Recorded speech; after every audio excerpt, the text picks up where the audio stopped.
Really hard act to follow. But mine is on a more serious note. I am the middle child of Gus Gill and Anne Elizabeth O'Connell Gill. And contrary to popular belief, I am perfect.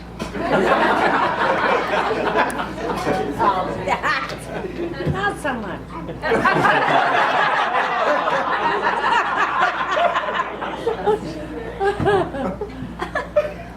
I remember well when my mom told me that she was expecting a baby in May. I was so excited. Danny chose to arrive on May 16th, 1947. And I really believe that my parents delayed adding to their family because you did not bring a child into the world during the greatest war of all time. However, the weekend that Dan arrived was also the weekend that my sister appeared in a school play. She was the star. Who doubted that? And I must have been hectic for my dad to attend the play as well as to greet my new brother. Danny was really a great kid, well-behaved and calm. I remember him playing with pennies on the radiator cover for hours at a time. He would make all the necessary sound effects for the pennies, now cars, and would amuse himself for hours. My dear friend Pat Quigg and I would tease Danny daily.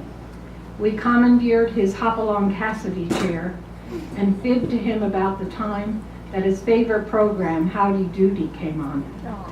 He thwarted us by learning to tell time at the age of 4. That resourcefulness became a signature trait. When he and I engaged in food fights at dinner, usually by pinging Bird's Eye frozen French fries, that resourcefulness served him well. I still have some power over him by chanting the word Deeks, followed by a swift index finger to his ribs. I can still do that.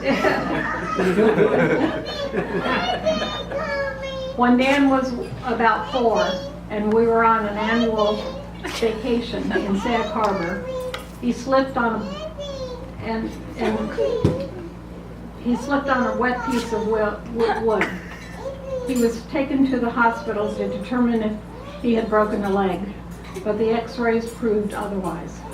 He continued to limp for several days, and my mother, who had little regard for doctors, insisted that his leg was broken. That turned out to be true, as they had read the x-rays when they were still wet, and they did not reveal the hairline fracture, which is even more painful than a clean break. That was the first time I realized that Dan had an indomitable spirit. I remember well Danny's love affair with baseball, which was not at all surprising since my dad loved the game as well. My dad got him a Yankee uniform, and I remember him playing stickball with his buddies in the oval patch of grass outside our apartment. Other pastimes included playing marbles in the street and roller skating. When Danny was about 8, he was invited to a birthday party for a friend of his named Arthur. It was the first time that Danny was exposed to racial prejudice, since Arthur's mother claimed that they did not have enough chairs for a young black boy who was their dear friend. That lesson made a deep impression as he volunteered to bring a chair from home, but was rebuffed by Arthur's mom. In 2013, Danny was awarded the NAACP Award as Educator of the Year, an honor he has earned through countless and selfless acts of kindness.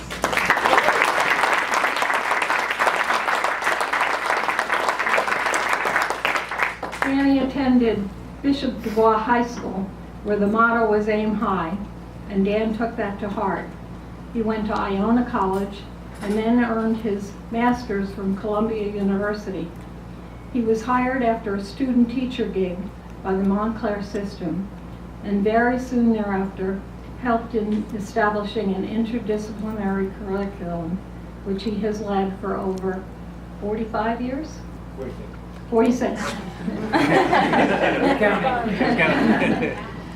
He has received numerous awards for his compassionate and innovative approach, among them twice receiving the Weston Award for Excellence in Teaching. He's led his students on climate change, civil rights, protecting our universe, long before those issues were in the for him. And the greatest lesson of all is teaching his students to give back. Danny has always been interested in politics, and he is deeply devoted to helping those less fortunate than we. Many years ago, we visited Danny right after George McGovern lost the presidential election.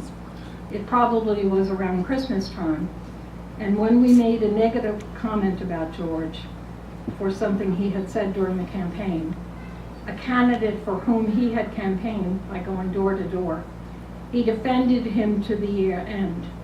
He was so offended by our comments that he told us to leave the apartment, pointing dramatically to the door. Remember? Throw me out. I didn't leave. I determined that I was not going to leave, having driven 650 miles to visit him. But my sister and husband scurried to the door. My resolve proved to be the winner, but it is a good example of how very passionate Danny is, even choosing a candidate over his family. That passion still exists, a trait easily tracked to our dad. And now that passion for politics and doing good has been passed on to his children, and especially to his son, Brendan. If Dan did not turn out to be such an outstanding teacher, he may well have been a stand-up comedian.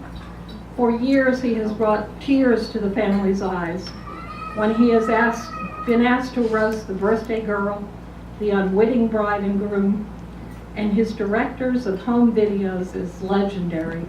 Perhaps a spoof on the Titanic was his best, but Barnegat Light was a close second. What a great summer. These videos included all the family and were taken by each of us very seriously. Dan had exacting principles, directing Connor and Michael to carry a chair aloft so he could get a 360-degree shot. I remember at Pat's 70th birthday party that I had gone to the restroom and overheard a conversation saying, the women there saying, they wish they were at our party because the gales of laughter emanating from our group had made them jealous. Recently, through the artistic direction of John Block, my brother became the featured teacher in a documentary, The One That Got Away. I've only seen the trailer, but I was struck by the fact that in one of the last scenes, my brother asked Tori, the student who got away, what he could have done to save him. Because that is what my brother Dan is all about. For 40+ years, Danny has been involved in Upward Bound, a federally subsidized program designed to give poor students a chance at the American dream, a college education. Now Danny is enjoying his grandchildren, Gabriel and Kristen, Adrian and Josephina, and a baby due in July. They are very fortunate indeed to have him as their granddad. After my husband died, Danny continues to send me quarterly notes, reminding me of how much David taught us to live every day to its fullest. And this is a quote from one of his notes. The world is mudlicious and puddle wonderful in spring, and that is how David viewed life. He always sought the season as one to rejoice and experience. The magic never stops. For Dan's generosity of spirit, I am eternally grateful. It is said that a teacher affects eternity. Some teachers do, and Danny is one of them, and our father, Gus Gill. would be so proud. Oh, God.